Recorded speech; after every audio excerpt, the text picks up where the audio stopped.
உம்மை துதித்து பாடி மகிழ்வே, இங்கு நடனமாடி துதிப்பே. உம்மை துதித்து பாடி மகிழ்வே, இங்கு நடனமாடி துதிப்பே. ஹல்லேலூயா. கர்த்தருக்கு மகிமை உண்டாகட்டும். இந்த நாளில் கூட தேவனுடைய சமூகத்தில் காத்திருக்கிற பிள்ளைகளுக்கு தேவனுடைய நாமத்திலே, ஆண்டவராக இயேசு கிறிஸ்துவின் நாமத்தினாலே உங்களுக்கு வாழ்த்துதலை நாங்கள் சொல்லுகிறோம். மீண்டுமாக ஊரடங்கு உத்தரவு தொடரும் இந்த நிலையில் தேவனுடைய சமூகத்தில் வந்து அவரை ஆராதிக்க முடியாமல் இருக்கும் பிள்ளைகளுக்கு, தேவ பிள்ளைகளுக்கு இந்த யூடியூப் மூலமாகவும் ஃபேஸ்புக் மூலமாகவும் தேவனுடைய வார்த்தையை கேட்கவும் அவரை ஆராதிக்கவும் அவருடைய சமூகத்தில் காத்திருக்கிறவர்களை கர்த்தர் ஆசீர்வதிக்கும்படியாக நாம் கண்களை மூடி ஆண்டவரை நோக்கி நாம் ஜெபிப்போம். நம்முடைய தேவன் சர்வ வல்லவராய் இருக்கிறார். அவர் மகிமையும் மாட்சிமையும் உள்ள தேவன். கர்த்தருடைய கண்கள் பூமி எங்கும் உலாவுகிறது. ஆகவே நம்மை எந்த இடத்திலே நாம் அவரை ஆராதித்தாலும், எந்த இடத்திலே நாம் அவரை மகிமைப்படுத்தினாலும், எந்த இடத்திலே தேவனுடைய வார்த்தையை கேட்கும்படியாக நாம் தீவிரித்தாலும் கர்த்தருடைய பிரசன்னம் அவர்களை சூழும். என் நாமத்தை பிரஸ்தாபப்படுத்தும் எந்த ஸ்தலத்திலும் நான் வந்து அவர்களை ஆசீர்வதிப்பேன் என்று ஆண்டவர் சொன்னார். பூமியில 2 பேர் ஒருமனப்பட்டு என் நாமத்தினாலே எதை கேட்டாலும் பரலோகத்தில் இருக்கிற பிதாவினாலே அது அவர்களுக்கு உண்டாகும், அது கொடுக்கப்படும் என்று ஆண்டவர் இயேசு சொன்னார். 2-3 பேர் என் நாமத்தினால் எங்கு கூடியிருக்கிறீர்களோ அவர் மத்தியிலே நான் வாசம் பண்ணுவேன் என்று நம்முடைய ஆண்டவராகிய தேவன் சொன்னார். ஆகவே பிதாவாகிய தேவனும் குமாரனாகிய ஆண்டவர் இயேசு கிறிஸ்துவும் பரிசுத்த ஆவியானவருடைய வல்லமையும் நம்மோடு கூட இருந்து நம்மை தொடர்ந்து நடத்த நம் கண்களை மூடி ஆண்டவரை நோக்கி பார்ப்போம். பரிசுத்தமும் கிருபையும் இரக்கமும் உள்ள எங்கள் பரலோக தகப்பனே, கோடான கோடி ஸ்தோத்திரங்களை நாங்கள் ஏறெடுக்கிறோம். இந்த ஆசீர்வதிக்கப்பட்ட இந்த நாளிலே நம்முடைய பிள்ளைகள் எங்கிருந்து நம்முடைய வார்த்தைகளை கேட்டுக்கொண்டிருந்தாலும் உம்முடைய வல்லமை அவர்களை தொடட்டும் ஆண்டவரே. நம்முடைய உயிர்த்தெழுந்த வல்லமையினாலே நம்முடைய பிள்ளைகளை தொட்டு அவர்களுடைய விண்ணப்பத்தை கேட்டு இந்த ஆராதனை முடிவதற்குள்ளாக தேவன் அவர்களை சுகம் தந்து, பலன் தந்து, அவளுக்கு வேண்டிய கிருபைகளை தந்து, அவளுக்கு வேண்டிய சமாதான சந்தோஷத்தை தந்து கர்த்தர் ஆசீர்வதிக்கும்படியாக நம்முடைய பிள்ளைகளை ஒப்புக் கொடுக்கிறோம். கர்த்தருடைய ஆவியானவர் எங்கு உண்டோ அங்கு விடுதலை உண்டு. தேவன் இந்த நாளிலே எங்கள் மத்தியிலே வாசமாய் இருப்பீராக. நம்முடைய பிரசன்னத்திலே எங்களை வைத்து எங்களை நடத்துவீராக. தொடர்ந்து உமக்கு நாங்கள் மகிமை செலுத்துகிறோம். உமக்கு எல்லா துதி கன மகிமையை நாங்கள் ஏறெடுக்கிறோம். ஆண்டவர் இயேசு கிறிஸ்துவின் நாமத்திலே ஜெபிக்கிறோம் நல்ல தகப்பனே, ஆமென். ஒரு சில பாடல்களை பாடி நம் ஆண்டவரை நாம் மகிமைப்படுத்துவோம். தேவன் இயேசு என்றும் ஜீவிக்கிறார். நான் நேசிக்கும் தேவன் இயேசு என்றும் ஜீவிக்கிறார். அவர் நேற்றும் இன்றும் நாளை என்றும் மாறாதவர். கைகளை தட்டி தேவனை மகிமைப்படுத்தி நாம் பாடி அவரை நாம் மகிமைப்படுத்துவோம். ஹல்லேலூயா.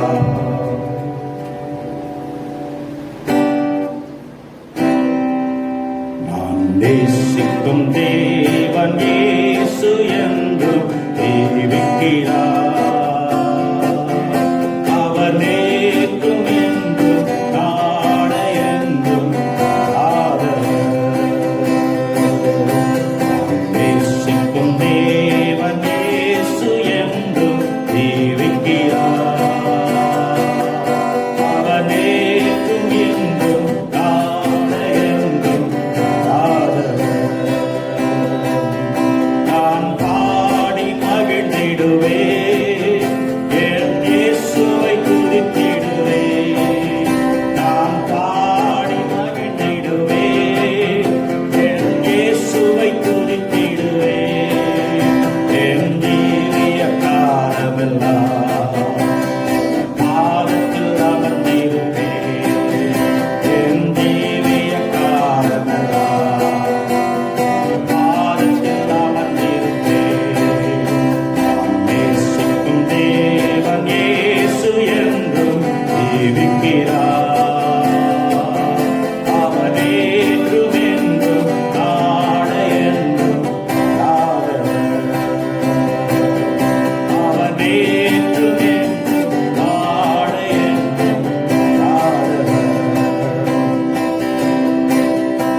என்னோடு துணையாய் ஜீவிக்க நான் இனி கலங்கிடனே.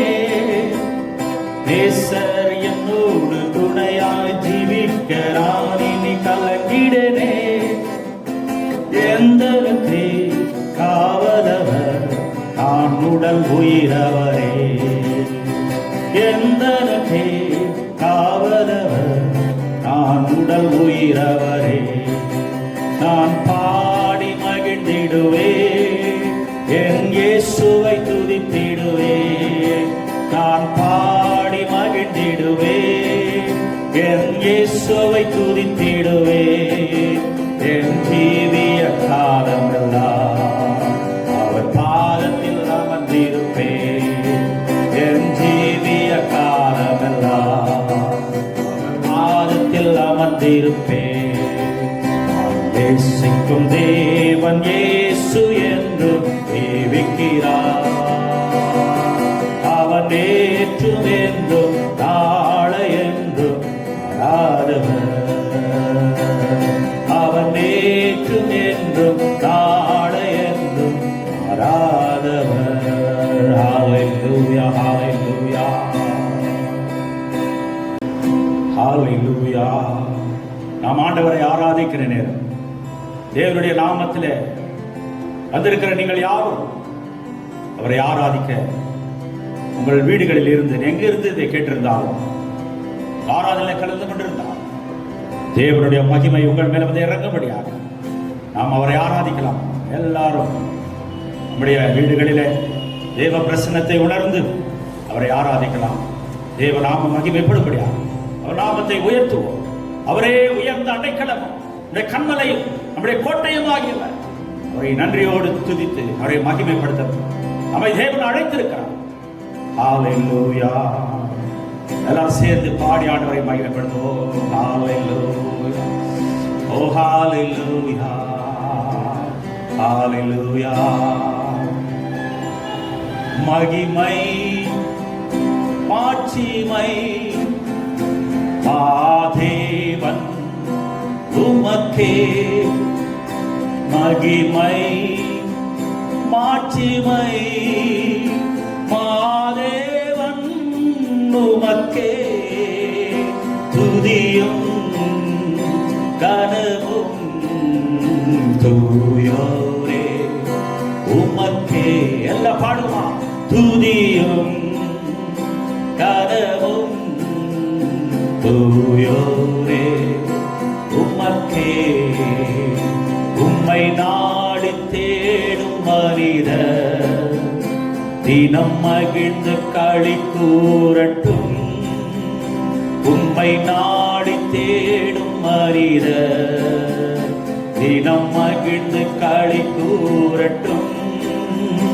உந்தன் மீட்பின் வல்ல செயல்கள் தினம் பாடி களி கூறட்டும். உந்தன் மீட்பின் வல்ல செயல்கள் இனி பாடி களி கூறட்டும். எல்லாம் பாடுமா. மகிமை மாட்சிமை மாதேவன் உமக்கே. மகிமை மாட்சிமை மாதேவன் உமக்கே. துதியும் கனவும் தூயோரே உமக்கே.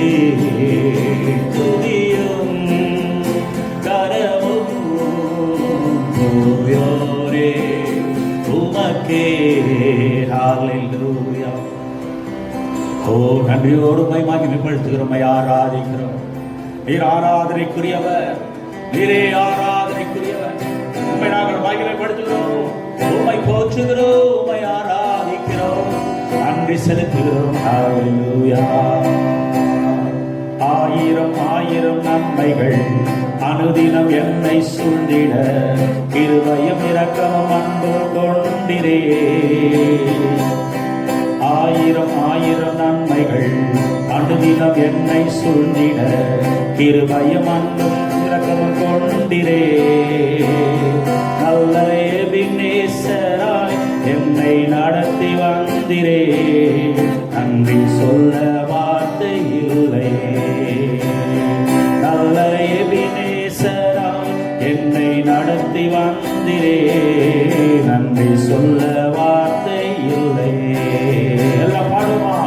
ஆயிரம் ஆயிரம் நன்மைகள் அனுதினம் என்னை சூழ்ந்திட கிருபையும் இரக்கமும் அன்பும் கொண்டிரே.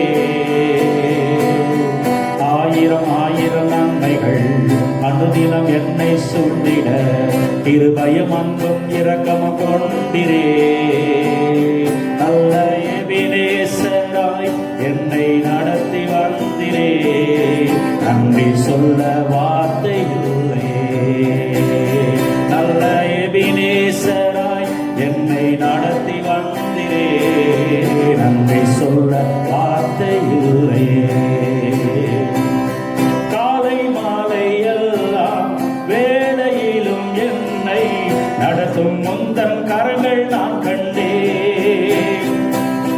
காலை மாலை எல்லாம் வேளையிலும் என்னை நடத்தும் முந்தன் கரங்கள் நான் கண்டேன்.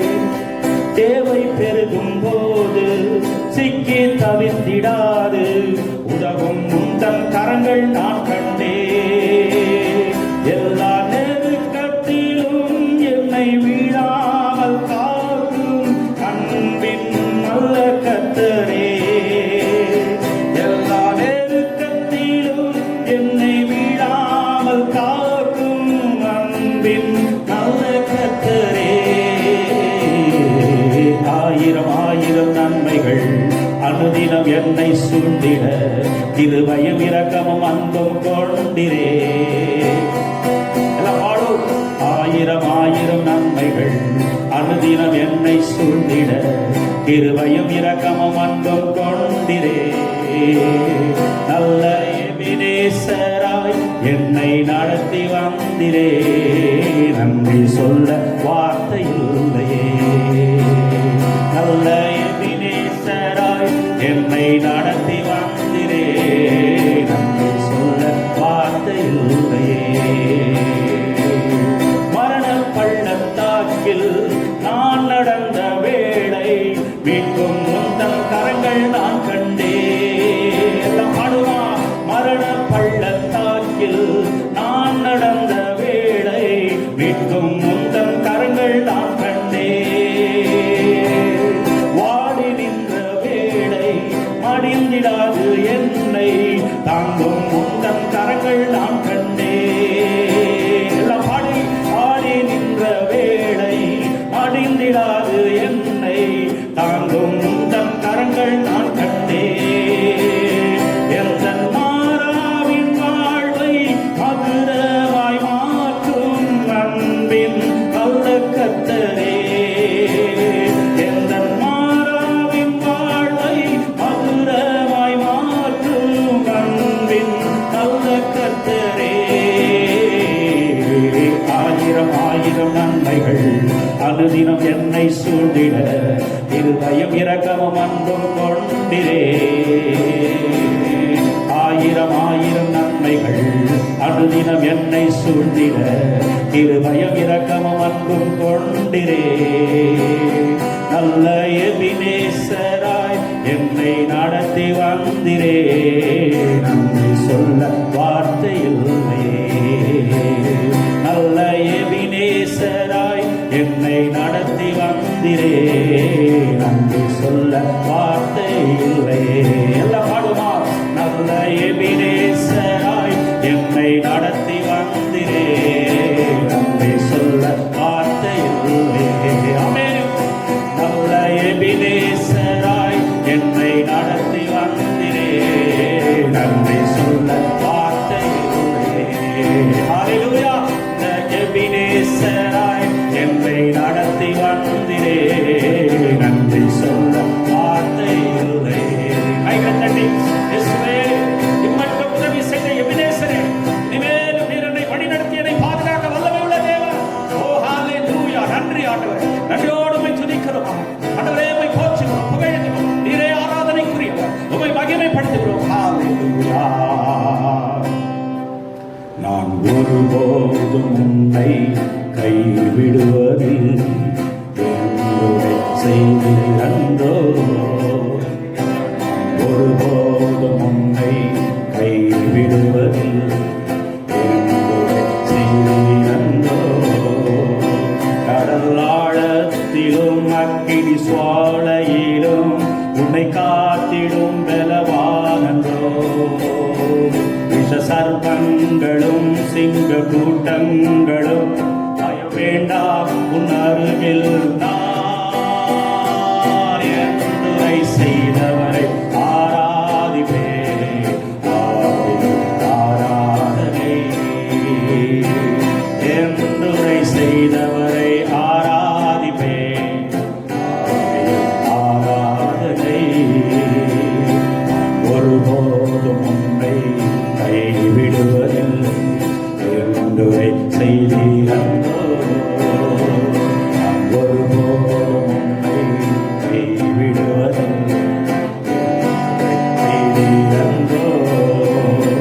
கடவாழத்திலும் அக்கினி சோலையிலும் உன்னை காத்திடும் பலவானோ.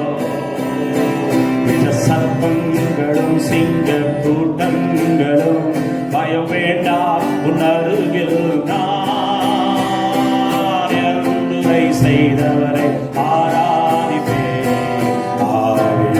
ஆராதனை ஆமென். என்னை செய்தவரை ஆராதிப்பே.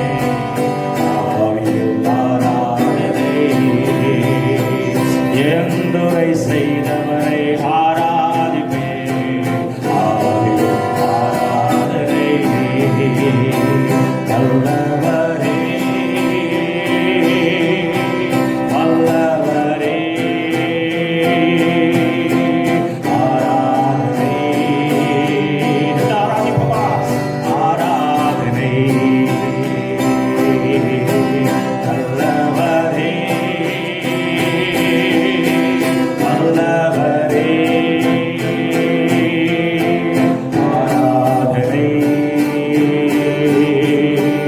ஆராதனை பலியாகி செவ்வரி பாவங்களெல்லாம் சுமந்து தீர்த்தவரே. பலியாகி செவ்வரி பாவங்களெல்லாம் சுமந்து தீர்த்தவரே. பரிசுத்த ரத்தம் எனக்காக தந்தோம் பாக்கியம் பாக்கியமே. எல்லாம் பாடுவோமா? பரிசுத்த ரத்தம் எனக்காக தந்தோம் பாக்கியம் பாக்கியமே. வல்லவரே வல்லவரே ஆராதனை. ஆராதனை நல்லவரே. எல்லாம் பாடி ஆண்டவரை ஆராதிப்போம். நல்லவரே மகிமை மகிமை. ஆராதனை ஆராதனை பரிசுத்தரே படைத்தவரே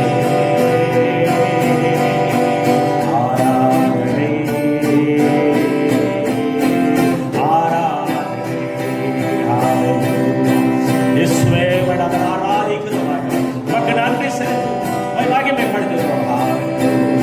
இயேசுவே உம்மை நான் துதிப்பேன் துதிப்பேன் துதிப்பேன். இயேசுவே உம்மை நான் துதிப்பேன் துதிப்பேன் துதிப்பேன்.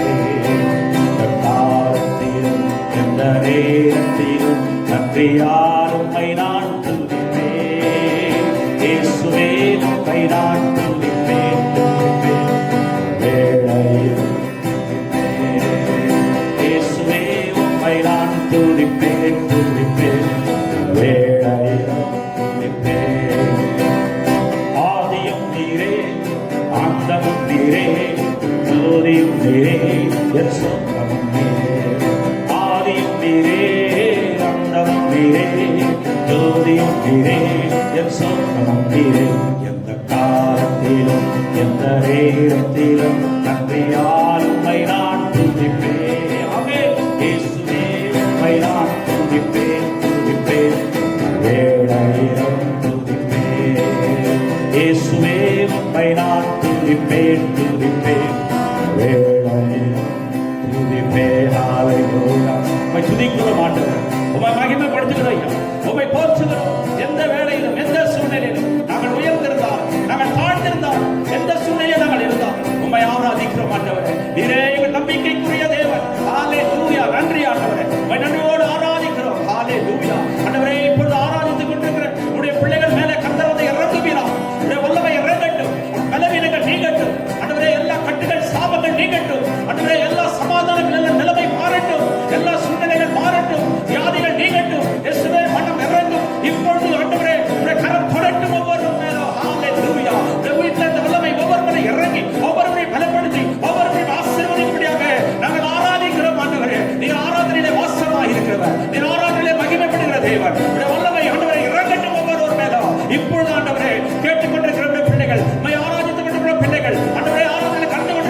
மகிமைப்படுத்துகிறோம். பரிசுத்த ஆவியானவர் இறங்கிய நாளிலே எங்கள் மத்தியிலே வாசமாய் இறங்கினதற்காய் ஸ்தோத்திரம்.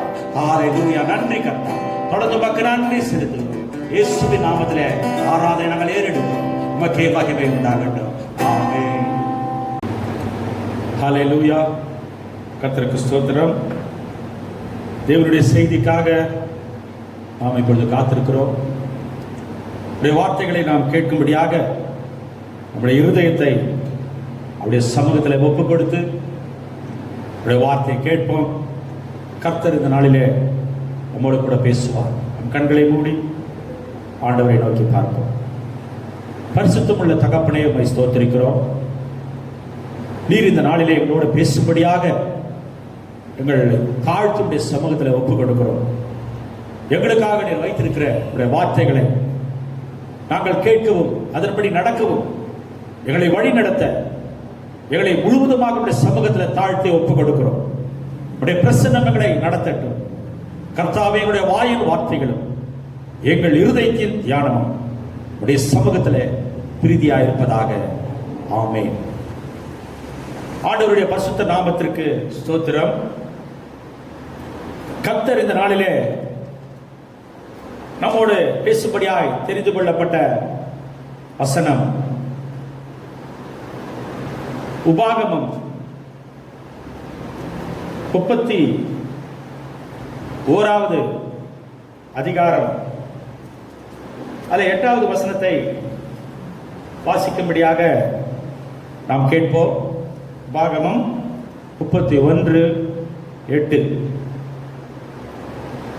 கர்த்தர் தாமே உனக்கு முன்பாக போகிறவர், அவர் உன்னோட இருப்பார், அவர் உன்னை விட்டு விலகுவதும் இல்லை, உன்னை கைவிடுவதும் இல்லை, நீ பயப்படவும் கலங்கவும் வேண்டாம். பிரியமான தேவனுடைய பிள்ளைகளே, இன்றைக்கு இருக்கிற இந்த உலகத்தின் சூழ்நிலை மனிதனை பயப்படுத்திக் கொண்டிருக்கிற ஒரு நிலைமை நாம் பார்க்கிறோம். உலகமே ஒரு பயத்தோடு கூட இன்றைக்கு வாழ்ந்து கொண்டிருக்கிற நிலைமை நாம் பார்க்கிறோம். எல்லா சர்வாதிகார ராஜ்யங்களும், எல்லா பெரிய பணக்கார நாடுகளும், அல்லது உயர்ந்த அந்தஸ்திலே எல்லா வசதிகளையும் கொண்ட நாடுகளும், அல்லது விஞ்ஞானத்திலே தலை சிறந்த நாடுகளும் இந்த நாளிலே பயந்து கொண்டிருக்கிறதை நாம் பார்க்கிறோம். கர்த்தருடைய நாமம் இந்த நாளிலே நம் அதிலே உயர்த்தப்படும்படியாக கர்த்தர் நமக்கு சொல்லுகிற வார்த்தை, நீ பயப்படவும் கலங்கவும் வேண்டாம். வேதத்திலே 600 முறை பயப்பட வேண்டாம் என்ற வார்த்தை சொல்லப்பட்டிருக்கிறது. யோசுவா தேவ பிள்ளைகளை வழிநடத்தும்படியான ஒரு பொறுப்புக்கு வருகிறார். இந்த சூழ்நிலையிலே இந்த ஜனங்களை நடத்துவது எவ்வளவு பெரிய காரியம் என்பதை அறிந்திருக்கிற இந்த யோசுவா கொஞ்சம் பயந்திருக்கிறார். இந்த முரட்டாட்டம் உள்ள ஜனங்கள், இந்த வணங்கா கழுத்துள்ள ஜனங்களை நான் எப்படி நடத்தப் போகிறேன் என்று அவருக்குள்ளாக ஒரு பயம். அப்பொழுது கர்த்தர் சொல்லுகிற வார்த்தை, கர்த்தர் தாமே உனக்கு முன்பாக போகிறவர், அவர் உன்னோட இருப்பார், அவர் உன்னை விட்டு விலகுவதும் இல்லை, உன்னை கைவிடுகிறதும் இல்லை, நீ பயப்படவும் கலங்கவும் வேண்டாம். இன்றைக்கு திகைத்து நிற்கிற இந்த உலகத்தை பார்த்து, குறிப்பாக தேவனுடைய பிள்ளைகளை பார்த்து கர்த்தர் தருகிற வார்த்தை, அவர் உங்களோடு இருப்பார், அவர் உங்களோடு இருக்கிறது மாத்திரமல்ல, உங்களுக்கு முன்னே அவர் போவார், நீங்கள் பயப்படவும் கலங்கவும் வேண்டாம். ஒருவேளை வழிகள் அடைக்கப்படலாம், கதவுகள் பூட்டப்படலாம், அல்லது தடைகள் உங்கள் வாழ்க்கையில வரலாம், அல்லது ஏதோ ஒரு காரியத்தை குறித்து நீங்கள் பயந்து கொண்டிருக்கலாம். இப்பொழுது இருக்கிற சூழ்நிலையிலே இந்த வைரஸ் வியாதியை குறித்து ஒரு விதமான திகில் சூழ்ந்த நிலைமை நாம் பார்க்கிறோம். அது உண்மைதான். உலகத்திலே லட்சக்கணக்கான ஜனங்கள் அந்த வியாதியிலே பாதிக்கப்பட்டு ஒவ்வொரு நாளும் நாம் இந்த செய்திகளை பார்க்கும் பொழுது மரிக்கிறவர்களுடைய எண்ணிக்கை பெருகிக் கொண்டே இருக்கிறது. இது ஒரு அசாதாரணமான ஒரு நிலைமை. இப்படிப்பட்ட நிலைமையை நம்முடைய வாழ்க்கையிலே நாம் கண்டதில்லை. ஆனாலும் கர்த்தர் தம்முடைய பிள்ளைகளுக்கு சொல்லுகிறது, நீங்கள் பயப்படவும் கலங்கவும் வேண்டாம். உங்கள் புத்திக்கும் உங்கள் அறிவுக்கும் எட்டாதபடி கர்த்தர் உங்களை நடத்துவார். ஒருவேளை இந்த சூழ்நிலையில என் தொழில் என்ன ஆகும், என் ஊழியம் எப்படி நடக்கும், என் வருங்காலம் எப்படி இருக்கும், என்னுடைய பிள்ளைகளுடைய வாழ்வு எப்படி இருக்கும், என்னுடைய நிலைமை என்ன, என்னுடைய சம்பாத்தியம் நான் எப்படி பெற முடியும் என்று சொல்லி, ஒருவேளை இதை கேட்டுக்கொண்டிருக்கிற அருமையான தேவனுடைய பிள்ளையே, உனக்கு கர்த்தருடைய வார்த்தை சொல்லுகிறது, கர்த்தர் உன் முன்னே இருக்கிறார், அவர் உன் முன்னே போகிறார். கர்த்தர் உனக்கு முன்னே போகிறவர் மாத்திரமல்ல, கர்த்தர் உனக்கு பின்னேயும் இருந்து உன்னை வழி நடத்துவார். ஏசாயா 52:12 நாம் எடுத்து வாசிக்கும் பொழுது வசனம் இப்படியாய் சொல்லுகிறது, கர்த்தர் உங்களுக்கு முன்னே போவார், அவர் உங்களுக்கு பின்னேயும் அவர் வருவார். ஏசாயா 52வது அதிகாரத்திலே வாசிக்க கேட்கலாம். 12வது வசனம், நீங்கள் தீவிரித்து புறப்படுகிறதில்லை, நீங்கள் ஓடி போகிறவர்கள் போல ஓடி போகிறவரும் இல்லை. கர்த்தர் உங்கள் முன்னே போவார், இஸ்ரவேலின் தேவன் உங்கள் பிறகே உங்களை காக்கிறவராயிருக்கிறார். ஹல்லேலூயா. முன்னே உங்களுக்கு முன்பாகவும் ஆண்டவர் போகிறார், உங்களுக்கு பின்பாகவும் ஆண்டவர் உங்களை காக்கிறவராயிருக்கிறார். ஹல்லேலூயா. ஆனா எல்லோருக்கும் அப்படி இல்லை. சில சமயத்தில் கர்த்தர் உன்னோட நான் வரமாட்டேன்னு சொல்லிடுவார், உனக்கு முன்னே நான் போக மாட்டேன் என்று சொல்லியிருக்கிறார். வேதத்தில் எத்தனையோ காரியங்களை நாம் பார்க்கிறோம். ஆனாலும் கர்த்தர் இந்த நாளிலே விசுவாசிக்கிற தேவனுடைய பிள்ளைகளுக்கு அவருடைய வார்த்தை சொல்லுகிறது, உங்களுக்கு முன்பும் அவர் போகிறார், உங்கள் பின்பும் இருந்து அவர்களை பாதுகாக்கிறார். ஆகவே பிள்ளைகளே, நீங்கள் கவலைப்பட வேண்டாம். தேவனுடைய பிள்ளைகளே, ஒரு தாயை போல அவர் உங்களை வழி நடத்துகிறார் இருக்கிறார். அவருடைய நாமம் எல் ஷடாய். எல் ஷடாய் என்றால் மதர்லி காட், அதாவது தாயை போல உங்களை நடத்துகிற தேவன். ஒரு குழந்தை இருக்கிறத வச்சுக்கோங்க, அந்த பிள்ளை ஸ்கூலுக்கு போகுது, அது படிச்சுட்டு வருது, அது போகும்போது அதுக்கு போய் வேண்டிய யூனிஃபார்ம், அதுக்கு பிறகு ஷூ, சாக்ஸ், அதுக்கு வேண்டிய டை, அதை ரெடி பண்ணி அதுக்கு வேண்டிய டிஃபனை கொடுத்து அதுக்கு வேண்டிய லஞ்சை கொடுத்து அந்த குழந்தை என்ன செய்யறோம், நம்ம கொண்டு போய் ஸ்கூல்ல விட்டு வரோம். ஈவினிங் அந்த குழந்தை வருது, வந்த உடனே யூனிஃபார்மை கைட்டி போட்டு அது வேற ட்ரெஸ்ஸை போட்டுக்கிட்டு என்ன செய்யுது, கொஞ்ச நேரம் விளையாடுது, கொஞ்ச நேரம் படிக்குது, அப்புறம் பேசாம தூங்குது, அப்புறம் காலையில் எழுந்து மறுபடியும் அது வேலையை செய்யுது. அதுக்கு எதனா கவலை இருக்கா? ஏன் அது கவலைப்படுறது இல்லை தெரியுமா? அவங்க அம்மா அதை பார்த்துக்கிறாங்க, அவங்க தாயார் அதை பார்த்துக்கிறாங்க, அவருடைய தகப்பன் அவங்களை பார்த்துக்கிறார்.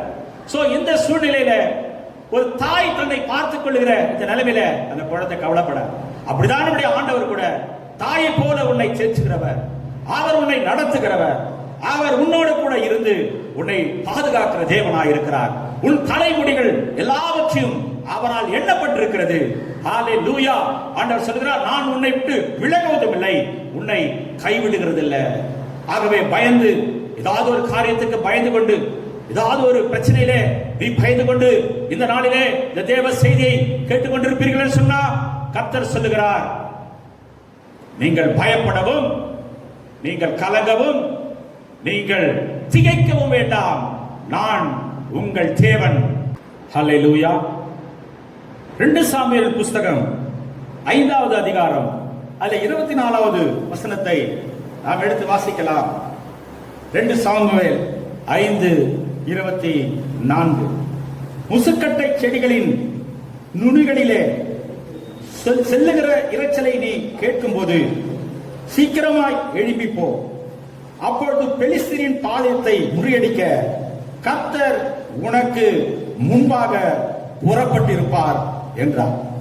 பிரியமான தேவனுடைய பிள்ளைகளே, இங்கே தாவீதுக்கு ஒரு பிரச்சனை வருகிறது. அது என்ன? அவன் ராஜாவானான் என்று கேள்விப்பட்ட பொழுது பெலிஸ்தியர்கள் அவனை முறியடிக்கும்படியாக அவனை தேடி வருகிறார்கள். அந்த அதிகாரத்திலே 17வது வசனத்திலே வாசிக்கலாம், கர்த்தர் தாவீது இஸ்ரவேலின் மேல் ராஜாவாக அபிஷேகம் பண்ணினார்கள் என்று பெலிஸ்தியர் கேள்விப்பட்ட பொழுது அவர்கள் எல்லோரும் தாவீதை தேடும்படி வந்தார்கள். அதை தாவீது கேட்டபொழுது ஒரு அரணிப்பான இடத்திற்கு போனான். அதாவது தாவீது இஸ்ரவேலின் மேல் ராஜாவாக அபிஷேகம் பண்ணினார்கள் என்றதை கேட்ட உடனே பிசாசுக்கு, அதாவது பெலிஸ்தியருக்கு, தேவனுடைய பிள்ளைகளுக்கு விரோதமாய் செயல்படுகிற பிள்ளைகள், அந்த பிசாசின் பிள்ளைகளுக்கு ஒரு கோபம் வருகிறது, ஒரு பொறாமை வருகிறது. பிசாசு பிரச்சனையை கொண்டு வருகிறான். அந்த மக்கள் மூலமாக தேவனுடைய பிள்ளைகள் எப்பொழுதெல்லாம் உயர்கிறார்களோ, தேவனுடைய பிள்ளைகள் எப்பொழுதெல்லாம் ஆசீர்வதிக்கப்படுகிறார்களோ, அப்பொழுதெல்லாம் இன்னொரு பக்கத்திலே நாம் பார்க்கும் பொழுது அவளுக்கு விரோதமான காரியத்தை தந்திரமாக பிசாசு அங்கே கட்டவிழ்த்து விடுவான். அப்படித்தான் தாவீது அவன் ராஜாவாக அபிஷேகம் பண்ணப்பட்டான் என்ற செய்தியை கேட்டவுடனே பெலிஸ்தியர்களுக்குள்ளாக ஒரு பொறாமை ஆவி வந்து அவர்கள் தாவீதை முறியடிக்கும்படியாக அவனை தேடி வருகிறார்கள். அப்பொழுது கர்த்தர் சொல்லுகிறார், அந்த அதிகாரத்தில் நம்ம இப்பொழுது படிக்க கேட்டது, நீ எழும்பி போ, அப்பொழுது பெலிஸ்தியரின் பாளையத்தை முறியடிக்க கர்த்தர் உனக்கு முன்பாக புறப்பட்டிருப்பார். நீ எழும்பி போ. உன்னுடைய பிரச்சனையை, உன்னுடைய சத்துருவை, உன்னுடைய எதிர்ப்பை, உன்னுடைய சூழ்நிலைகளை குறித்து நீ பார்க்காதே. உன்னோடு இருக்கிறவர் பெரிய தேவன். உன்னோடு, அவர்களோடு இருக்கிறதை பார்க்கலும் உன்னோடு இருக்கிறவர் மகா பெரியவர். அவர் பராக்கிரமம் உள்ள கர்த்தர். அவருடைய ஜெயபலமான கரம் உன்னை நடத்தும். அப்படி நம்முடைய வாழ்க்கையில நாம் உயரும் பொழுது, நாம் வளரும் பொழுது, நாம் சில காரியங்களை ஆசீர்வாதமாய் பெற்றுக்கொள்ளும் பொழுது இந்த மாதிரி பிரச்சனைகளை நிச்சயமா நாம் சந்திக்க முடியும், சந்திக்க வேண்டும். அப்பொழுதெல்லாம் கர்த்தர் என்ன செய்வார்னா, நமக்கு முன்பாக அவர் போகலாம். அது கண்டிப்பாக அவர் போவார். கர்த்தர் நமக்கு முன்பாக போய் நமக்கு முன்பாக வழியை அவர் ஆயத்தப்படுத்துவார். அல்லேலூயா. ஆனா நாம் என்ன செய்யறோம்? இந்த பிரச்சனையை பார்த்து பயந்து, இந்த சூழ்நிலையை பார்த்து பயந்து நம்ம எங்கே போய் ஓடி ஒளிய வேண்டியதில்லை. தாவீது அப்படிதான் அரணிப்பான ஒரு இடத்துக்கு, பாதுகாப்பான இடத்துக்கு போய் ஒளிஞ்சுக்கிறார். ஆனால் கர்த்தர் சொன்னார், நீ எழுப்பி போ, நீ எழுப்பி போ. ஏனென்று சொன்னால் நீ தனியா போகல, உனக்கு முன்பாக கர்த்தர் வருகிறார். கர்த்தருடைய பட்சத்தில் இருக்கும் பொழுது உனக்கு விரோதமாக இருப்பவன் ஒருவனும் இல்லை, நீ எதிர்த்து போ என்று சொன்ன உடனே தாவீது அப்படியாய் சென்று பெலிஸ்தியர்களை முறியடிக்கிறதை நாம் பார்க்கிறோம். அல்லேலூயா. சத்துருக்களை அழிக்கிற தேவன். அல்லேலூயா. அதே உபாகமம் 31வது அதிகாரத்தில் நாம் வாசிக்கலாம். உபாகமம் 31 நாம் பார்க்கிறோம்.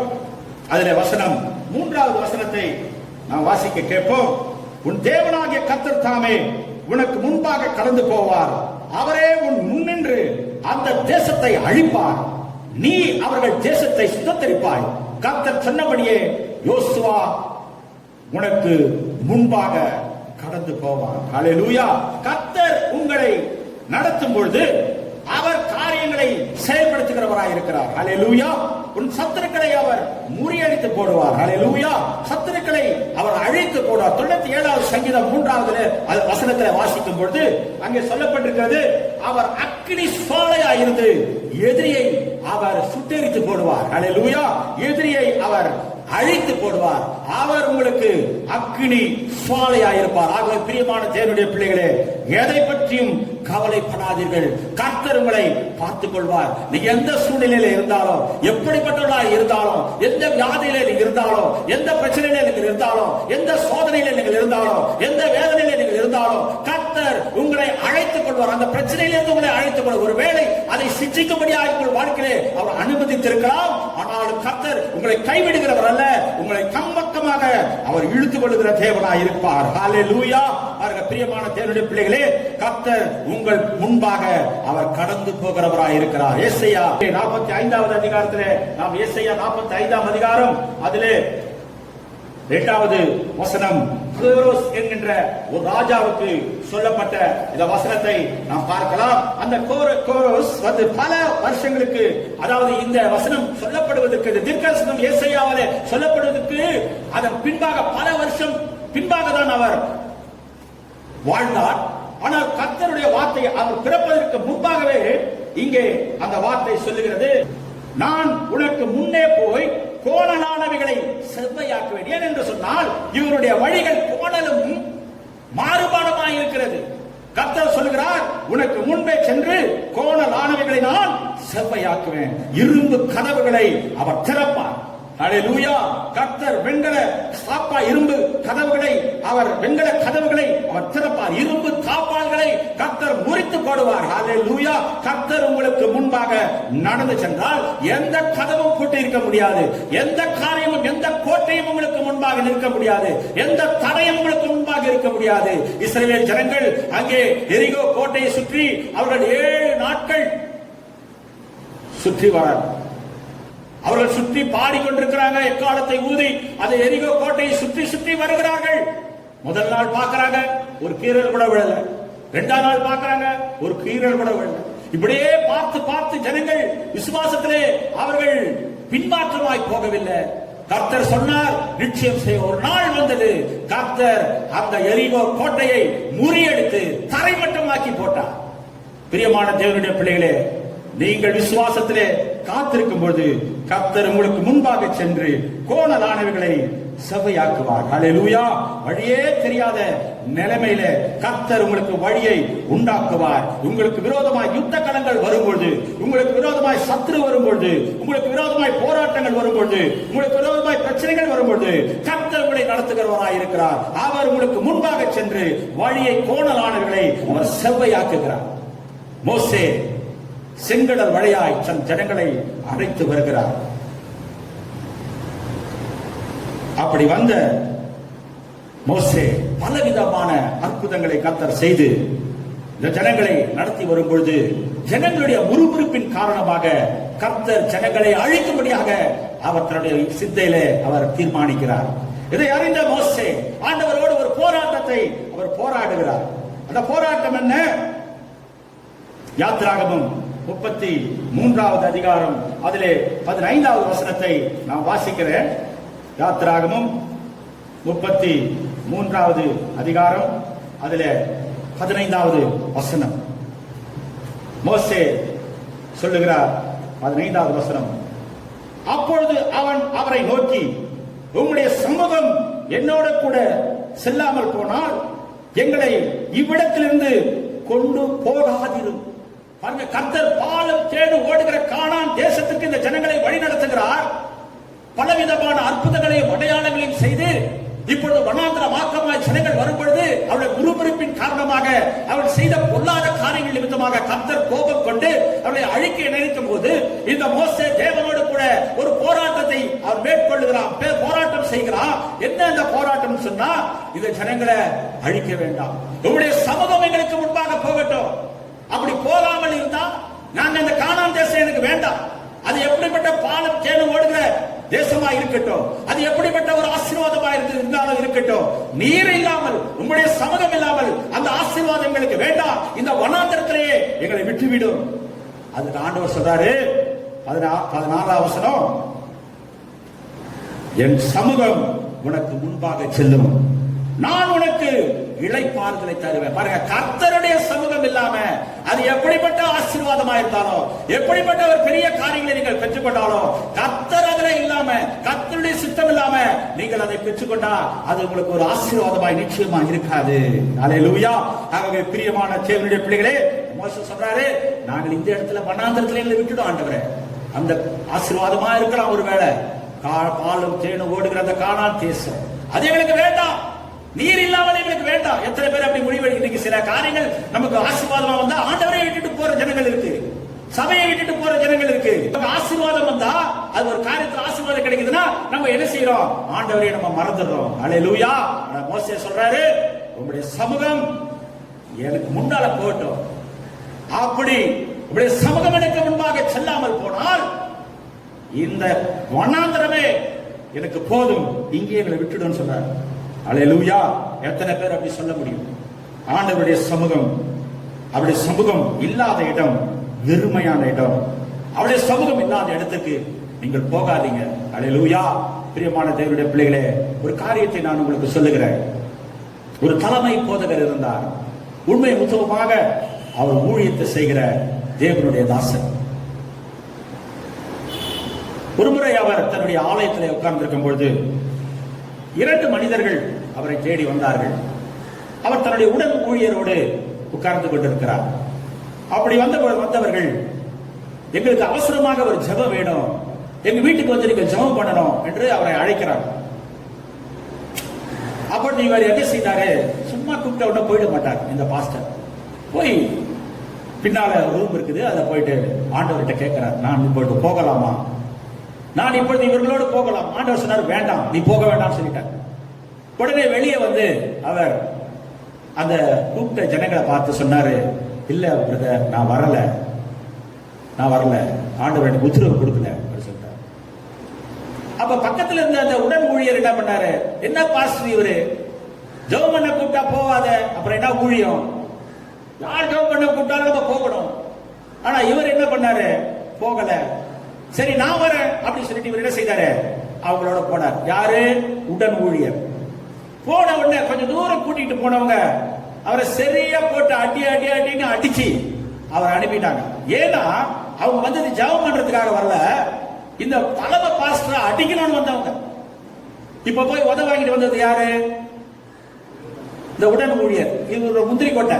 இவர் என்ன பண்ணாரு, நான் போயிட்டு ஜெபம் பண்றேன், இவரை விட இன்னும் பெரிய ஆள் மாதிரி இவர் என்ன செய்தாரு, போனாரு. ஆண்டவர் சமூகம் போகல, அங்க அடி வாங்கிட்டு வந்தார். சரி வந்துட்டு உடனே என்ன பாச்சு, எல்லாம் சட்டம் எல்லாம் கிழிஞ்சு போய் வந்தார். இல்ல இந்த மாதிரி என்ன அடிச்சுட்டாங்க அப்படின்னு சொன்னார். சரி நீ உட்காரு அப்படின்னு சொல்லி உட்காந்துட்டார். 2-3 நாட்கள் ஆச்சு. வேற ஒரு இடத்துக்கு ஜெபத்துக்கு போகணும் அப்படின்னு தலைமை போதகர் அந்த பெரிய பாஸ்டர் தீர்மானம் பண்ணி, வாப்பா என் கூட வா, ஊழியக்காரனே நீ என்னோட வா, நம்ம 2 பேரும் போய் ஒரு இடத்துக்கு ஜெபம் பண்ண ஆண்டவர் சொல்றாரு வா போ. இவர் என்ன சொன்னாரு, இல்ல நான் வரல, அன்னைக்கு போனதுக்கே என்ன அடிச்சுட்டானுங்க, இப்ப நான் வரமாட்டேன் அப்படின்னு இவர் சொல்லி சபையில உட்கார்ந்துட்டார். உட்கார்ந்த உடனே இவர் போயிட்டார் ஜெபம் பண்றது. கொஞ்ச நேரம் பொறுத்து 2-3 நாட்கள் வந்தாங்க சபைக்கு. வந்த உடனே இவர் உட்கார்ந்து இருக்கிற அந்த உடன் ஊழியரை அங்கே செம அடி, அங்கேயும் அவர் செம அடி வாங்கினார். அடி வாங்கி எல்லாம் கிழிஞ்சு போயிட்டு அடிச்சுட்டு போயிட்டாங்க. அந்த தலைமை போதகர் வந்தார், என்னப்பா அடிச்சுட்டு பண்ணிக்கிறீங்க, அடி வாங்கி இருக்கிற, சட்டெல்லாம் கிழிஞ்சிருக்கு, நான் உள்ள இருந்தாலும் அடிக்கிறானுங்க, வெளியே போனாலும் அடிக்கிறாங்க, என்னன்னு சொல்லி அடிச்சாங்க. ஆக்சுவலா அவங்க வந்தது, அன்னைக்கு வந்தவன நம்ம தப்பா அடிச்சிட்டோம், இந்த தலைமை போதகரை அடிக்கணும், வாங்க சர்ச்சுக்கு போலான்னு சொல்லிட்டு தான் அவங்க வந்தது. இந்த பாஸ்டர் என்ன பண்ணாரு, ஜெபம் பண்ண ஆண்டவர் சொன்னதுனால வேற இடத்துக்கு போனார். இவர் அவரை பேச்சை கேட்டு இவர் போயிருக்கணும். இவர் என்ன செய்தாரு, நான் போக மாட்டேன்னு சொல்லி சபையில இருந்தனால மறுபடியும் ஒரு உதவானார். அல்லேலூயா. அப்ப தேவனுடைய சமூகத்திற்கு நீங்கள், அவருடைய பிரசன்னத்திற்கு நீங்கள் இடம் கொடுத்து நீங்கள் போகும்போது கர்த்தர் உங்களை பாதுகாப்பார். அவருக்கு சமூகம் இல்லாம, அவருடைய பிரசன்னம் இல்லாம, அவருடைய சித்தம் இல்லாம நீங்க எங்க போனாலும், அது ஊழியமா இருக்கட்டும், அது ஜீவியமா இருக்கட்டும், எதுவா இருந்தாலும் அடி நிச்சயம். அல்லேலூயா. பிரியமான தேவனுடைய பிள்ளைகளே, பாருங்க, செங்கடலை கர்த்தர் இந்த ஜனங்களை வழி நடத்தி வரும்பொழுது, யாத்திராகமம் 33:14 உலர்ந்த தரை போல கர்த்தர் மாற்றினார். ஒரு கடல் எப்படி இருக்கும், ஒரு தண்ணீர் இருக்கிற, அது சிருஷ்டிக்கப்பட்ட நாளிலிருந்து ஒரு தண்ணீர் இருக்கிற இடம் எப்படி இருக்கும், சொத இருக்கும். ஜனங்க அதுல நடந்து போனா தழுக்கு குடுக்க நடந்து போகணும், அப்படிப்பட்ட நிலைமை. ஆனால் கர்த்தர் அந்த செங்கடலை உலர்ந்த தரையை போல மாற்றினார் சொன்னா, அங்க ஒரு ஹீட் ப்ராசஸ் நடந்தது. அது எத்தனை சென்டிகிரேட் ஹீட்ல அந்த தரையை உலர்த்தினாரு தெரியாது. அதுக்குள்ள அந்த பார்வோன் அவர்களை கொல்லும்படியாக அவன் வந்துகிட்டு இருக்கிறான். அந்த துரிதமான நேரத்துல கர்த்தர் என்ன செய்தாரு, உலர்ந்த தரையை போல அவர்களை அந்த இடத்தை மாற்றி அநேகர் செல்ல தடையா இருந்த அந்த தடையை கர்த்தர் நீக்கி போட்டார். ஹல்லேலூயா.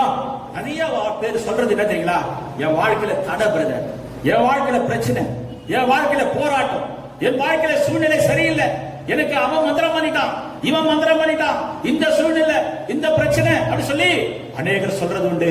அதெல்லாம் இருக்கலாம், ஆனால் கர்த்தர் உங்களுக்கு முன்பாக போகிறார் என்பதை நீங்க மறந்து விடாதீர்கள். எந்த பிரச்சனையை காட்டிலும், எந்த சோதனை காட்டிலும், எந்த வேதனை காட்டிலும், எந்த வியாதியை காட்டிலும் உங்களோடு இருக்கிறவர் பெரியவர். ஹல்லேலூயா. கர்த்தர் உங்களுக்கு முன்பாக செல்கிறார். அவர் தடைகளை உடைத்து போடுகிறவர். மீகா 2ஆம் அதிகாரம் 13ஆம் வசனத்துல ஒரு வார்த்தை சொல்லப்பட்டிருக்கிறது. அந்த வார்த்தையை எடுத்து நான் வாசிக்கிறேன். மீகா 2, எல்லாருக்கும் தெரிந்த வசனதான் வாசிக்கிறேன். மீகா 2ஆம் அதிகாரம், அதுல 14வது வசனம். தடைகளை நீக்கி போடுகிறவர் அவர்களுக்கு முன்பாக நடந்து போகிறார். அவர்கள் தடைகளை நீக்கி வாசலால் உட்பிரவேசித்து கடந்து போவார்கள்.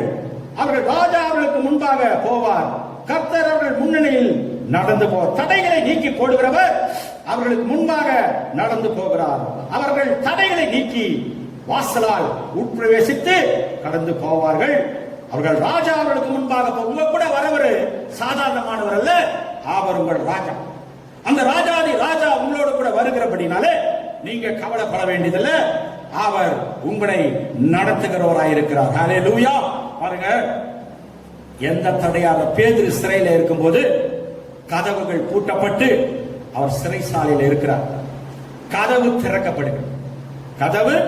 திறக்கப்படுகிறது. அப்பொழுது அவர் அப்படியே நடந்து போகும்போது அயத்திர சிறைச்சாலையில எவ்வளவு பெரிய இரும்பு கதவுகள் இருந்தாலும் அவைகள் எல்லாம் திறக்கப்பட்டு பேதுரு அப்படியே வெளியே போனார். ஹல்லேலூயா. அதை நாம் வேதத்துல பார்க்கிறோம். அப்போஸ்தலர் நிருபத்துல நாம் படிக்க கேட்கிறோம். ஹல்லேலூயா.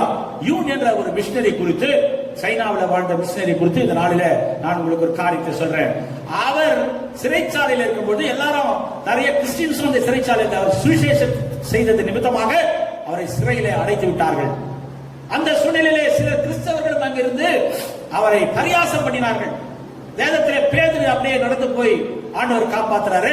பவுல் சீலாவும் சிறைச்சாலையில் இருக்கும்போது கதவுகள் திறக்கப்பட்டது. அப்படி உங்க ஆண்டவர் செய்ய மாட்டாரா என்று சொல்லி அங்கிருந்து அநேக ஜனங்கள் கேட்டாங்க. இந்த யூன் என்ன செய்தாரு? ஒரு நாள் ஜெபித்துக் கொண்டிருக்கும் பொழுது அங்கே ஆண்டவர் சொன்னார், நீ இப்பொழுது எழுந்திரு. அவர் எழுந்தார்.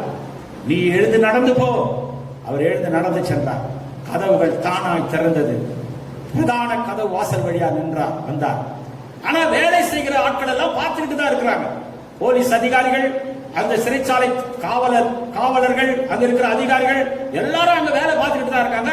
ஆனா இவரை அவங்களால பார்க்க முடியல. இவர் அவங்க கண்ணுக்கு தெரியல. அவர் நடந்து சென்று அந்த பிரதான கதவை கடந்து அவர் வெளியே போய் ஒரு வீட்டின் கதவை தட்டும்படியாக ஆண்டவர் சொன்னார். அந்த கதவை அவர் தட்டின உடனே அந்த வீட்டிலே இருந்தவர்கள் அவருக்கு அடைக்கலம் கொடுத்தார்கள். ஹல்லேலூயா. அதன் பிறகு அவரை எங்க தேடினாலும் அவர் கிடைக்கல. அவர் இன்றைக்கு அவர் பெரிய ஒரு மிஷனரியாய் மாறி கர்த்தருடைய ஊழியத்தை அவர் செய்தவராய் இருந்தார். ஹல்லேலூயா. பிரியமான தேவனுடைய பிள்ளைகளே, கர்த்தர் தம்முடைய தூதனை அனுப்புவார். ஹல்லேலூயா. கர்த்தர் தம்முடைய வழியை உண்டாக்கும்படியாக அவரே முன்னால போவார். சில சமயத்திலே அவர் தூதனை அனுப்புவார். ஹல்லேலூயா. ஒவ்வொரு மனுஷனுக்கும் ஒரு தூதனை அவர் வைத்திருக்கிறார். ஒருவேளை அந்த தூதன் உங்களை மாதிரி இருப்பார், உங்களுக்கு தெரியாது. ஹல்லேலூயா. பேதுரு சிறைச்சாலையில இருந்து வந்த உடனே அவர் சீஷர்கள் எல்லாம் பயந்துகிட்டு ஒரு இடத்துல பேதுருவை விடுதலையாக்கணும்னு சொல்லி ஜெபம் பண்ணிட்டு இருக்கிறாங்க. ஜெபம் பண்ண உடனே அந்த இடத்துக்கு பேதுரு போய் கதவை தட்டுறார். அப்ப ஒரு பெண் அதை கேட்டுட்டு பேதுரு வந்த மாதிரி தெரியுது அப்படின்னு, ஐயோ அவர் எங்க வர போறார், இவனுக்கு எதுக்கு ஜெபம் பண்ணாங்க? பேதுருவை விடுதலையாக்கணும்னு ஜெபம் பண்றாங்க. ஆனா விசுவாசம் பாருங்க, பேதுரு இல்ல, அவர்கள் பயப்படுறாங்க. அடுத்து அதுல ஒருத்தர் ரொம்ப புத்திசாலி சொல்றான், பேதுரு போல ஒரு தூதனா இருக்குமோ அப்படின்னு சொல்றான்.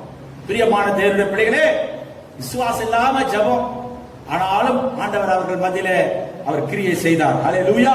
கர்த்தர் உங்களுக்கு முன்பாக தன்னுடைய தூதனை அனுப்புவார். நீங்க எங்க போனாலும் அந்த தூதர் உங்களோடு கூட இருப்பார். கர்த்தர் அவருடைய தூதனை அனுப்பும் பொழுது நீங்கள் போகக்கூடாத இடத்துல போனீங்கன்னா அந்த இடத்துல அவருடைய தூதன் இருக்க மாட்டார். சினிமா தேட்டருக்கு போய் உட்காரின்னு வச்சுங்க, அவருடைய தூதன் இருக்க மாட்டார். நீங்க போகக்கூடாத இடத்துக்கு நீங்க போனீங்கன்னா அந்த இடத்துல அவருடைய தூதன் இருக்க மாட்டார். அப்படி நீங்கள் போகும்போது சில பிரச்சனைகளை, சில போராட்டங்களை, சில விபத்துகளை நீங்கள் சந்திக்க நேரும். ஹல்லேலூயா. நீங்கள் ஆலயத்திற்கு வரும்பொழுது தூதனும் ஆலயத்துக்கு வந்து தேவனுடைய செய்தியை கேட்பார். வேதத்துல சொல்ல தேவ தூதரும் உற்று நோக்கும் ஆராதனை. இந்த வார்த்தையை கேட்க தேவ தூதர்களுக்கு கூட இப்படிப்பட்ட ஆசீர்வாதம் இல்ல. அவங்களுக்கு யாரும் உட்கார்ந்து இப்படி பிரீச் பண்ணல. அவர்களும் இந்த தேவனுடைய வார்த்தையை கேட்க அவர்கள் ஆயத்தமாக இருக்கிறார்கள். அவர்கள் வாஞ்சியோடு இருக்கிறார்கள். தேவ தூதர்களும் தேவனுடைய வார்த்தை கேட்க வாஞ்சியா இருக்கும்போது தேவனுடைய பிள்ளையே நீயும் நானும் அந்த வார்த்தை கேட்க ஆலயத்திற்குள்ளாய் கடந்து வரும்பொழுது கர்த்தர் தன்னுடைய சமூகத்தை உனக்கு முன்பாக வைப்பார். அடுத்த தூதனை உனக்கு முன்பாக அனுப்புவார். ஹல்லேலூயா. பிரியமான தேவனுடைய பிள்ளைகளே, ஒருவேளை இன்றைக்கு உன் பிள்ளைகளுடைய வாழ்க்கை குறித்த காரியத்தை குறித்த ஒரு பிரச்சனையோடு இருக்கிறீர்களா? நிறைவேற வேண்டிய ஒரு பிள்ளைகளுடைய திட்டங்கள், உன் பிள்ளைகளுடைய படிப்புகள், உடைய பிள்ளைகளுடைய திருமண காரியங்கள், உடைய பிள்ளைகளுடைய வாழ்க்கையுடைய சூழ்நிலைகள் ஆசீர்வதிக்கப்பட வேண்டும், அவைகள் உயர்த்தப்பட வேண்டும் என்று சொல்லி ஒருவேளை நீங்கள் இந்த நாளிலே உட்கார்ந்திருந்தா, இந்த செய்தியை கேட்டிருந்தா, கர்த்தர் சொல்கிறார், ஆபிரகாமோடு இருந்த தேவன் நான் உன்னோடு இருக்கிற. ஆபிரகாமோடு எப்படி இருந்தார் சொன்னீங்கன்னா, ஆதியாகமம் 24:7 வசனத்திலே நாம் எடுத்து வாசிக்கலாம். ஆதியாகமம் 24 அதிகாரம் அதிலே 7வது வசனத்தை நான் வாசிக்கிறேன். இந்த வசனத்தை சொல்வதற்கு முன்பு ஒரு காரியத்தை சொல்றேன். ஆபிரகாம் தன் மகனுக்காக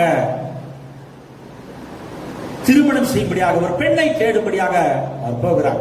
அவர் தன்னுடைய ஊழியனுக்கு சொல்றார், எலியேசருக்கு சொல்றார், எனக்காக, என்னுடைய பிள்ளைக்காக, என்னுடைய மகனுக்காக, ஈசாக்குக்காக நீ ஒரு பெண் கொள்ளும்படியாக, இந்த கானான் தேசத்துல வேணாம், நம்முடைய இடத்திலிருந்து ஒரு பெண் கொள்ளும்படியாக நீ போகணும். அப்போ அவருக்கு கொஞ்சம் பயப்படுறார் போறதுக்கு. அந்த பெண் வராம போனா நான் என்ன செய்யறது அப்படின்னு சொல்றாரு. இப்படி எல்லாம் வாக்குவாதங்கள் நடக்கும் போது ஆபிரகாம் சொல்றாரு, ஆதியாகமம் 24:7 நாம் பார்க்கிறோம். ஆபிரகாம் சொல்ல, என்னை என் தகப்பனுடைய வீட்டிலும் என் இனத்தார் இருக்கிற தேசத்திலும் இருந்து அழைத்து வந்தவரும் உன் சந்ததிக்கு இந்த தேசத்தை தருவேன் என்று எனக்கு சொல்லி ஆணையிட்டவருமான வானத்துக்கு தேவனாகிய கர்த்தர், நீ அங்கே இருந்து என் குமாரனுக்கு ஒரு பெண்ணை கொண்டு வரும்படிக்கு தம்முடைய தூதனை உனக்கு முன்பாக அனுப்புவார். நீ போப்பா, நீ கடந்து செல், நீ செய்ய வேண்டிய காரியத்தை செய். ஆனால் கர்த்தர் தம்முடைய தூதனை உனக்கு முன்பாக அனுப்புவார் என்று ஆபிரகாம் சொன்னார். ஹல்லேலூயா. அப்படியே கர்த்தர் வாய்க்க செய்தார். அவனுக்கு ரெபெக்காளை அவனோடு கூட எலியேசர் கூட அனுப்பி ஈசாக்குக்கு ஏற்ற துணையை கர்த்தர் உண்டு பண்ணினார். ஹல்லேலூயா. பிரியமான தேவனுடைய பிள்ளைகளே, உங்கள் பிரயாசங்களை, உங்கள் பிரச்சனைகளை, உங்களுடைய திட்டங்களை செயல்படுத்தும்படியாக கர்த்தர் தம்முடைய தூதனை அனுப்புவார். யோசுவா 3ஆம் அதிகாரத்துல நீங்க பார்க்கலாம்.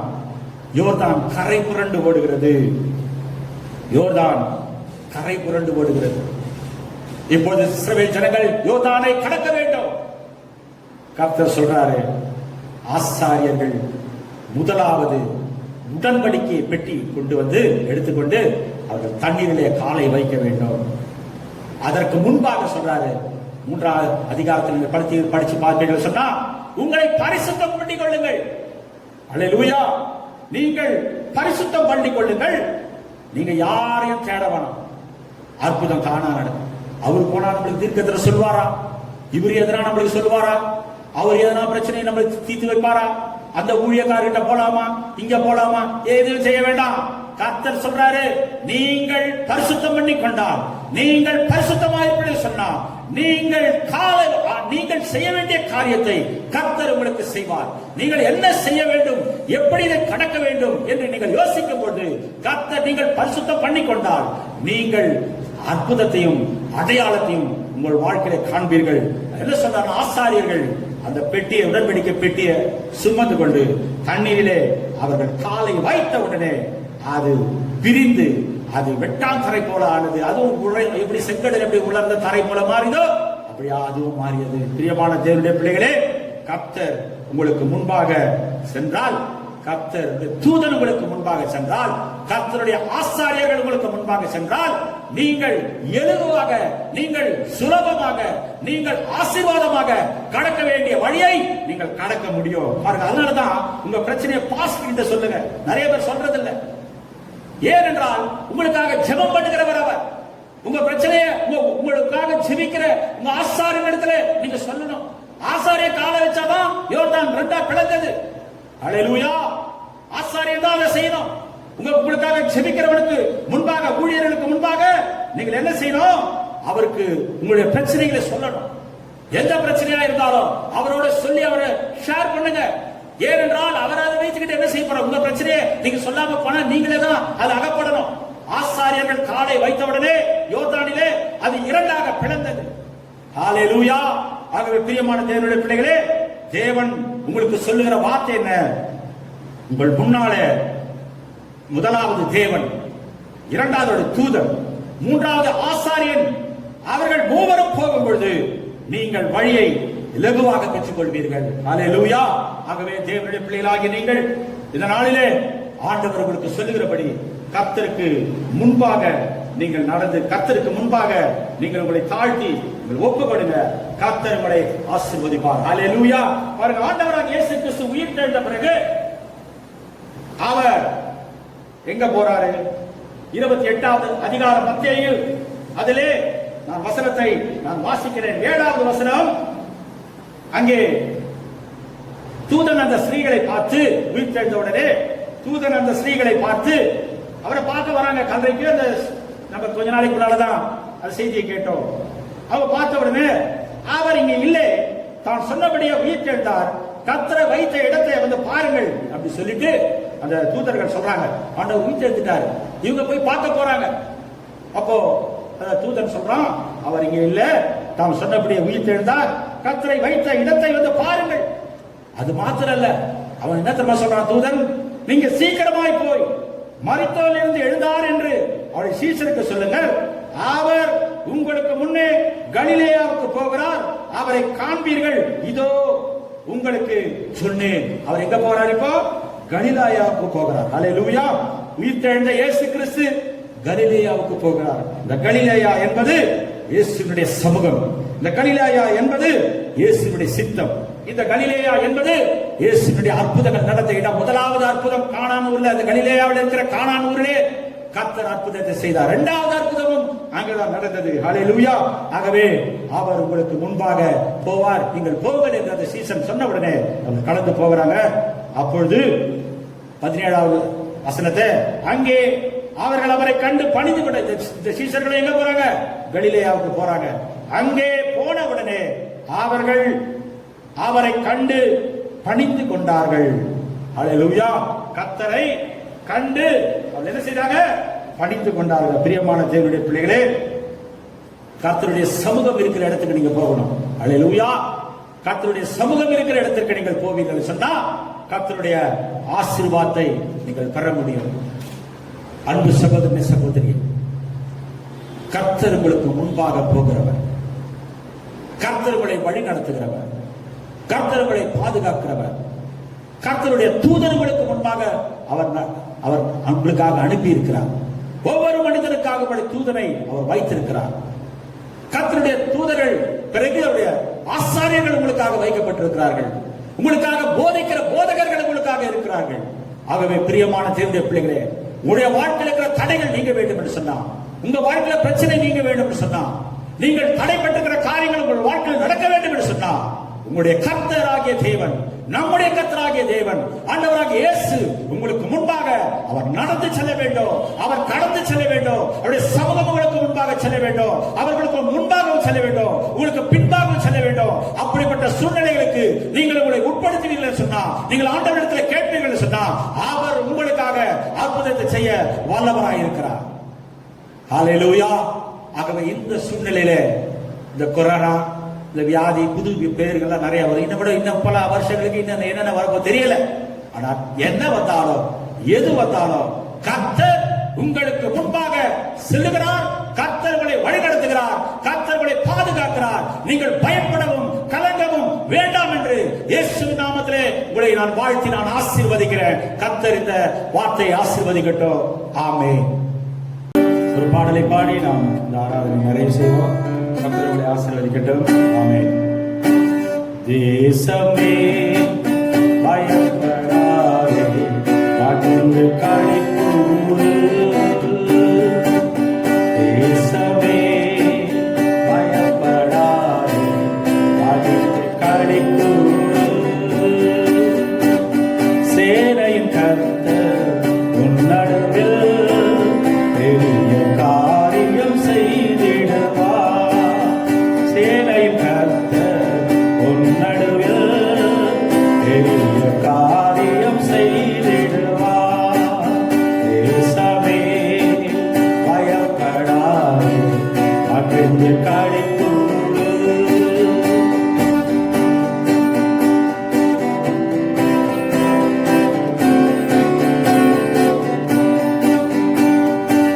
பலத்தினாலும் அல்லவே, பராக்கிரமமும் அல்லவே, பலத்தினாலும் அல்லவே,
தேசமே பயப்படாதே, மகிழ்ந்து களி கூறு. ஹalleluya, ஹalleluya. நாம் யாவரும் கண்களை மூடி ஆண்டவரை நோக்கி நாம் ஜெபிப்போம். சர்வ வல்லமையும் இரக்கமும் உள்ள எங்கள் பரலோக தகப்பனே, உம்மை ஸ்தோத்திரிக்கிறோம். இந்த நாளிலே இந்த செய்தியை கேட்ட ஆராதனையில் பங்கு பெற்ற ஒவ்வொருவரையும் கர்த்தர் ஆசீர்வதித்து உம்முடைய சமூகம் அவர்களுக்கு முன்பாக செல்லட்டும். நீர் அவர்களுக்கு இளைப்பாறுதலை தருவீராக. உம்முடைய வல்லமையான கரம் தடைகளை உடைக்கட்டும். உடைய பிள்ளைகள் என்னென்ன காரியங்களில் தடைப்பட்டு பயத்தோடு கூட இன்றைக்கு இருக்கிறார்களோ கர்த்தர் அவர்களை முறியடித்து போடுகிறார்கள். எங்கள் தேசத்திலே சூழ்ந்திருக்கிற இந்த பொல்லாத நிலைமை மாறட்டும், தடைகள் நீங்கட்டும். அப்படிப்பட்ட ஒரு சூழ்நிலைகளுக்கு உருவாக்குவீராக. இந்த நோயின் பயத்தை நிமித்தமாக ஜனங்கள் ஆண்டவரே பயந்து கொண்டிருக்கிற இந்த நிலைமையை கர்த்தர் மாற்றுவீராக. உலகம் முழுவதும் ஆண்டவர் இப்படிப்பட்ட சூழ்நிலை இருக்கிறதே ஆண்டவரே, கர்த்தர் மனம் இறங்கி இந்த வியாதியின் கூரை முறித்து போடுவீராக. இந்த வைரஸை சுட்டரித்து போடுவீராக. வல்லமையினாலே மருந்துகளோ மாத்திரைகளோ அல்லது எந்த காரியமோ இப்போது எங்களிடத்தில் இல்லை ஆண்டவரே. எந்த அறிவும் ஆண்டவரே எங்களிடத்தில் இல்லை ஆண்டவரே. நீர் சர்வ வல்லமுள்ள தேவன், நீர் அனந்த ஞானம் உள்ளவர். நீரே இந்த காரியத்தை மாற்ற முடியும். மனம் இறங்கி இந்த பொல்லாத வியாதியின் பயம் திகில் அவர்களை விட்டு நீங்க முடியாக நீர் மனம் இறங்கும் ஆண்டவரே. கர்த்தர் இப்பொழுது மருத்துவமனையிலே இந்த வியாதியிலே அகப்பட்டு ஆண்டவரே சிகிச்சை பெற்றுக் கொண்டிருக்கிற பிள்ளைகள் மேல மனம் இறங்கி கர்த்தர் சுகம் தரும்படியாக ஜெபிக்கிறோம். தேசத்தின் எல்லை எங்கும் ஆண்டவரே பிரசன்னம் ஆண்டவரே அசைவாடட்டும். ஆண்டவரே உம்முடைய சமூகத்திலே ஒப்புக் கொடுக்கிறோம். தொடர்ந்து கர்த்தர் இந்த சூழ்நிலையை மாற்றுவீராக. இதை கேட்டுக்கொண்டிருக்கிற ஒவ்வொருவரையும் கர்த்தர் ஆசீர்வதிப்பீராக. அடைக்கப்பட்டிருக்கிற வீடுகளிலே அடங்கி போயிருக்கிற உடைய பிள்ளைகள் ஆண்டவரே சீக்கிரத்திலே தன்னுடைய காரியங்களை செய்ய தேவன் மனம் இறங்கி ஆண்டவரே சூழ்நிலைகளை மாற்றுவீராக. உடைய கரத்திலே ஒப்புக் கொடுக்கிறோம். உமக்கே நன்றி செலுத்துகிறோம். இயேசுவின் நாமத்தில் நாங்கள் ஜெபிக்கிறோம் நல்ல தகப்பனே, ஆமென். நம்முடைய கர்த்தராகிய இயேசு கிறிஸ்துவின் கிருபையும் பிதாவாகிய தேவனுடைய அன்பும் பரிசுத்த ஆவியானவருடைய அந்யோன்யமும் ஐக்கியமும் அடையாளமும் நம்மோடு சகல பரிசுத்தவான்களோடும் கர்த்தர் வருகை மட்டும் இருப்பதாக. அனைவரும் சேர்ந்து சொல்லுவோம். என் ஆத்துமாவே கர்த்தரை ஸ்தோத்திரி, என் முழு உள்ளமையோட பரிசுத்த நாமத்தை ஸ்தோத்திரி. என் ஆத்துமாவே கர்த்தரை ஸ்தோத்திரி, கர்த்தர் செய்த சகல உபகாரங்களை மறவாதே.